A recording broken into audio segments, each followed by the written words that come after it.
What up, 12 man? We're doing a special on-location Norblog today, right girls? I'm here with Sophie and Vanessa. We are here at the Tacoma Convention Center for the Northwest Pinball and Arcade Show. We're excited to try out a whole bunch of arcade games, pinball machines, while we pass on NFL information to you guys, all right?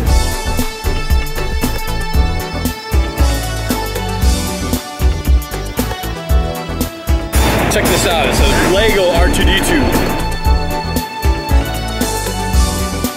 Go say hi to R2. Let me go say hi to him.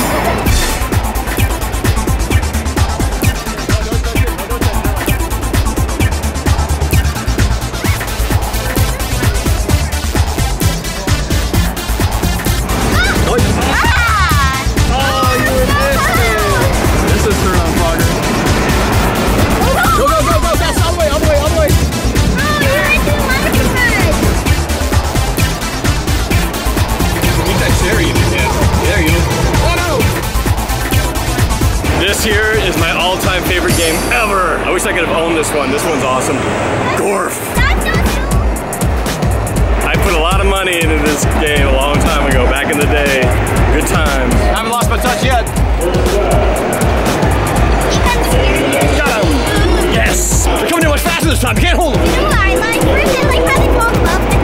Oh, piece of cake. Relax in. Relax in.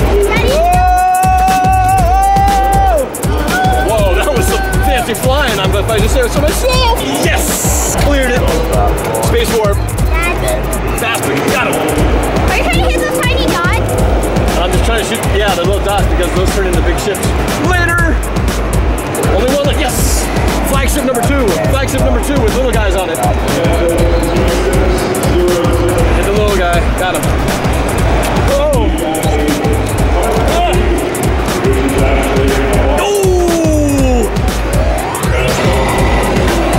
Took like 5 shots.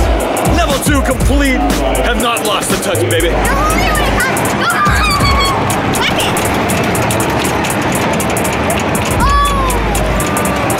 Ah, the classic.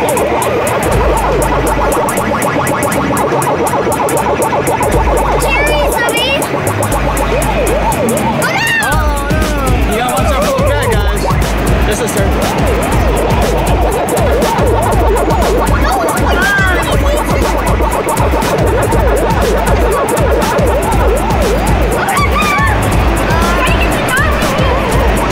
Alright, I'm going to show you something that's really cool. I think it's cool, but my girls have no idea what it is. Check it out. DeLorean, baby! No, it does not have the Mr. Fusion in the back. This is the car that makes people go back in time. You can travel through time in this car. In a movie.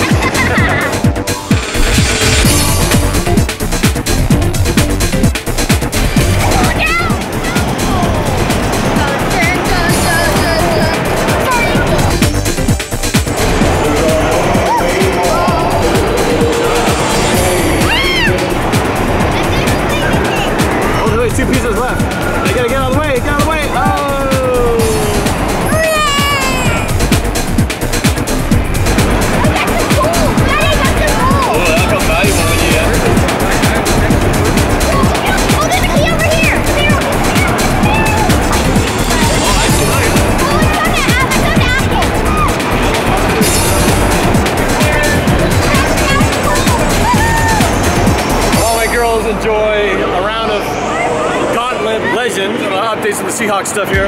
The good news is, exciting stuff for Richard Sherman. Got a deal with Chunky Soup and his mom to do the Mama's Boy campaign. So he and his mom are just finished shooting an ad for Chunky Soup, which will be airing pretty soon. So congrats to Sherman for that. But more importantly, or more scary possibly, depending on what you believe, the winner of the Madden contest between Richard Sherman and Cam Newton was Richard Sherman. I believe he got 56% of the vote. Richard Sherman will be the cover boy for the 2015 Madden game, which I'm going to go get. I already have the Alexander one, so it's gonna be fun to have the Richard Sherman version. We'll keep our fingers crossed that the curse does not reappear as it has with certain other players, but I don't think it's going to. I think it's all a big myth anyway. And as Richard Sherman said, he doesn't believe in the curse, he believes in God. Amen to that, brother.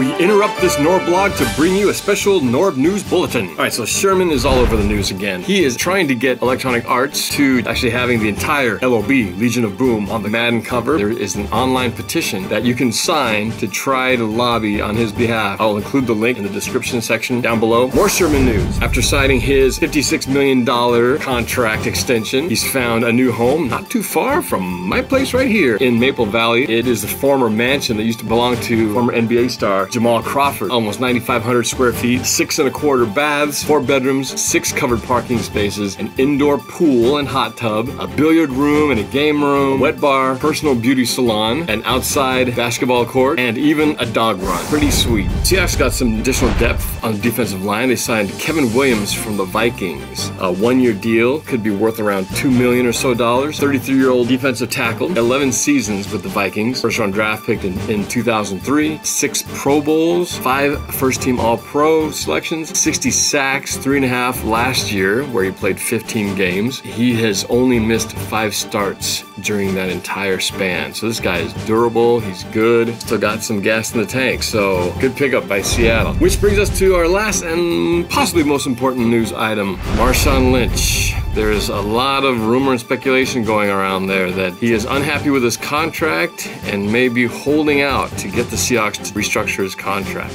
Now, this has not been confirmed by Marshawn Lynch himself. It seems like the news has blown this up. A lot of sources close to him say that this is what he's doing, but we'll see how it goes next week. It is a mandatory minicamp. He has never missed that before. So far, he has done nothing wrong, because everything up to this point has been voluntary up to this week. So next week will be the big test. If he does miss that mandatory minicamp, then the Seahawks could fine him $70,000 for not showing up for that. You never know about Marshawn Lynch, because the guy kind of goes to the beat of his own drum, as you know. There's a lot of speculation. He could walk, this could be about nothing, or maybe he could even retire. He is only on the 3rd year of his 4-year extension. He'd be making $5.5 million this year. So he's getting paid top 5 running back money, but apparently he wants to get paid more like top 2 or 3 running back money. So we'll see. That's the latest and probably the biggest news of all. Back to our regularly scheduled Norblog. Bruce Irvin also underwent surgery, minor hip surgery. The hips don't lie, baby. What's up with all the hip surgeries going on around here? But hopefully he should be back in time for training camp. Last week they had a Seahawks town meeting. A select number of season ticket holders, unfortunately I wasn't one of them, was allowed to participate and witness that. But you could also watch it streaming live online, and you can watch it on demand right now. I'll put the link here for you. But I had a chance to listen to that. It was really cool. You got to hear from the offensive and defense coordinators. Whoa! That's cool. Big Spider Woman. You got to check it out. It's really inspirational to hear some direct questions to the offensive and defensive coordinators. Daryl Bevel, offensive coordinator, and defensive coordinator Dan Quinn. They both answered a lot of questions, and it was really revealing. And of course, they had Pete Carroll as kind of the wrap up to it. And man, it was, I hadn't really heard him speak like that before, but it was really inspirational to hear Pete Carroll just talk about the philosophy, talking about the team, kind of their approach to the game, and it was really cool. So you gotta check it out. It's worth a watch. The other big news in our division, Colin Kaepernick got a pretty big contract with the 49ers. On the surface, it looks huge. 6 years, $126 million, $61 million guaranteed, but there's a lot of ifs. And they call them de-escalators in that contract, meaning that he could get all that money, but there's a lot of things he has to fulfill in order for that to happen. So for example, there's $12 million riding on how he performs starting this season and into the next. He has to fulfill these requirements. 1, he's either got to be 1st or 2nd team All-Pro, or he's got to make it to the Super Bowl and play at least 80% of the snaps. Otherwise, that money goes away $2 million every year. So that's $12 million he could potentially lose if he doesn't perform up to par. And those are high standards. There's also some health requirements, meaning that starting in 2015, if Kaepernick misses a game due to injury, he actually loses $100,000+ per game he misses. And then on top of that, he has to, with his own after-tax money, purchase a liability insurance policy that will pay the 49ers $20 million in case he has a career-ending injury. So he has to pay for that himself. I don't know how much that costs, but that's coming out of his own pocket. That's not counted for in the contract. Bottom line is, he's gonna make a lot of money. Okay, but it's not quite the monster deal if you look at it by the way the numbers break down. It really makes 13 million guaranteed, and then each year after that it kind of goes up, but the 49ers have the ability to terminate the contract at any point, so 49ers have a lot of leverage there, but as if Kaepernick keeps winning, he could become super wealthy by the end of it. Next year will be Wilson's contract. We'll see how it compares to this one. I'm sure it's going to be very different. I think the Seahawks will be a little bit more going towards a more set contract for the duration of the time. But we'll see how it plays out. Whoa! I'm here with Mike Lorraine, my business partner at Quantum Productions, but he also is a big part of the Northwest Pinball and Arcade Show. How we put this whole thing together. So what is this show all about? This show is all about love of games. Modern and old, pinball, video game. When it comes to Seahawks, I talk to this guy, or my wife. But when it comes to games, pinball, arcade games, classic gaming, that's kind of my wheelhouse. While Norb's at the Hawks games, I'm probably playing some pinball. He's a big time 80s fan, pinball as well as arcade stuff. And he's got his own collection going on as well. Someday I'll actually have to show that to you up at his place, up his side of Quantum Productions. So I've been collecting pinball machines since 2007. I have about 10 games at my house. 3 of them aren't even mine, they're other people's. It's fun. Besides the obvious rows and rows of games, what other stuff do people have to look forward to seeing when they come here? Well, you know, every year it's different. We get different people that want to be involved. In fact, this year we had a DeLorean. I'm sure you saw it.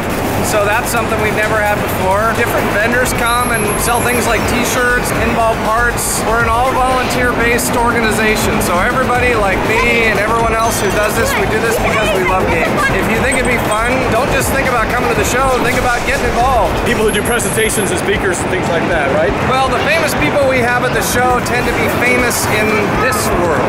So we have them talk about things like designing pinball machines or what they've done in the 80s. Some of them are still working today. There are still 2 companies making pinball games full time.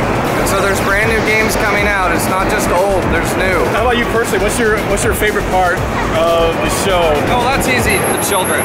Because the happiness is seeing the kids here having a good time, playing the games we used to play, and that's why we do this. We do it for the kids, just like your kids.